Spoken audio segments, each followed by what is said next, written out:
အောင်မြေဆုံးဟော်ရာကတကားလည်းဖြစ်တယ်ပုံစံကြည့်နေကြဟော်ရာကတကားလည်းမဟုတ်ဖက်နဲ့အရှင်နဲ့ဟော်ရာပေါင်းထားရဲ့ဇကားလေးပါညီမဖြစ်သူကိုရှာဖို့လက်တလောထောင်ဝါထွက်လာရဲ့အမတယောက်နဲ့ဒီအမကိုကော့ကေဖို့စောင့်နေရဲ့မိသားစုစုဘလို့ရင်ဆန်ကြမလဲနယူးယောက်ရဲ့တခန်းသွဲကြီးတွေတခုမှအိမ်ပေါ်ပြက်အလုပ်ရသွားတဲ့ကောင်မလေးတယောက်ရောက်ချင်းညမှာပဲညနေဖုံးစစ်လူတက်သမားတွေက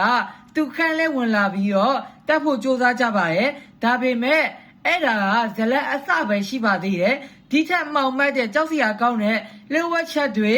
လက်ကွက်တွေက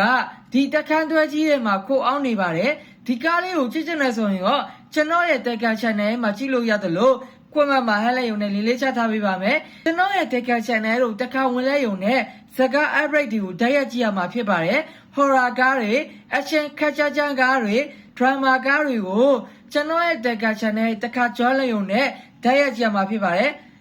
အဲ့တော့ပါဆောင်တော့ကြည့်လိုက်တော့လေ